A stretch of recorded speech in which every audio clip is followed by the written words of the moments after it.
So, today's YouTube tip of the day. Now, I don't claim to be an expert at YouTube, but I have viewed and consumed more videos from more genres and industries of different niche channels on YouTube than probably most people will in their lifetime. I'm talking thousands of videos from different industries and so forth. And so, if you're completely new to YouTube or you don't know what's going on, today I want to impart with you one specific piece of advice on just the culture of YouTube and uh, specifically video length. So, generally speaking, for the most part, YouTube is different from television and podcasts and radio in the fact that videos, generally speaking, there are exceptions, but after watching thousands of channels with varying levels of subscriber count and studying the most subscribed channels, generally speaking, videos are 10 minutes or shorter. Now, it can range from anything like 2 minutes long to 9 minutes long, but generally speaking, the sweet spot's usually above 2 minutes and below 7 minutes. That's currently just a sweet spot. And why is this the case? I guess it's just that YouTubers, as a viewership audience, they have a short attention span.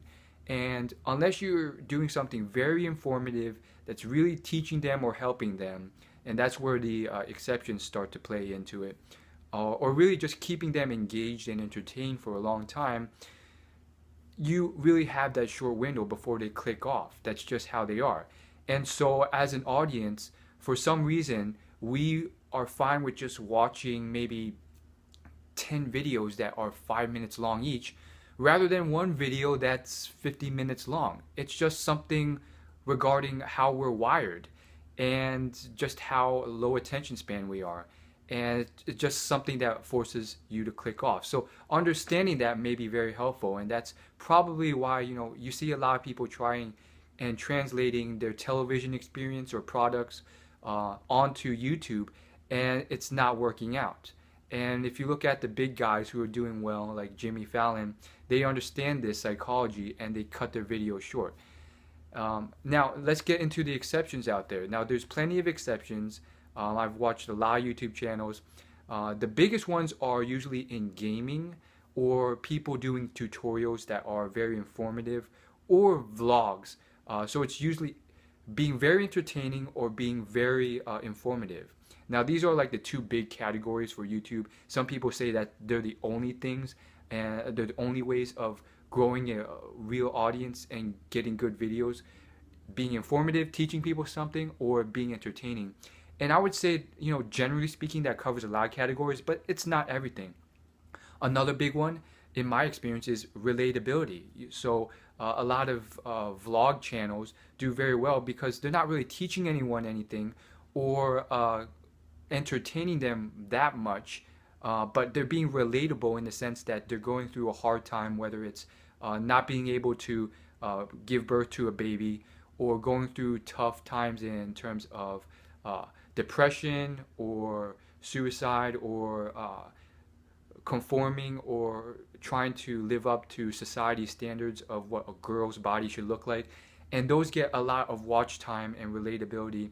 And watch time is very important based off the current YouTube algorithm. The longer people watch your videos, the higher they rank. And it's a great measuring tool. It's an ingenious tool because before that, YouTube was ranking things based off just view count, which was horrible because people were just using fake thumbnails to get people to just click on the videos. But the reality was 90% of people were clicking off after the first 10 seconds. And so, yeah, that's basically all I want to say about the subject in a nutshell. So understand that dynamic. And I mean, if you are a vlog channel or a gaming channel, for instance, LOL Esports, they post hour-long videos of the top competitive League of Legends gameplay. And it just so happens that a game runs for an hour, and people will sit there and watch the whole game for an hour based on the large viewership that League gets and how competitive the games get. And so that type of entertainment uh, allows for an exception to the rule. And they just so happen to have 1.5 million subscribers and a large viewership, so it works for them. And then there's Stampy Longhead, who has 20-minute long videos. and their Minecraft videos. So it works for them. But for the most part, like when you look at most gaming League of Legends channels or most gaming video channels, they're not like that. They can't sustain that. They have to really, just cut out and get the best parts of their video all together and make it a 5 minute or 10 minute video. So just understand that dynamic, and that's kind of how YouTube works in a nutshell. As always, like and subscribe. Thanks so much for watching. I will hopefully see you again in my next video. Peace.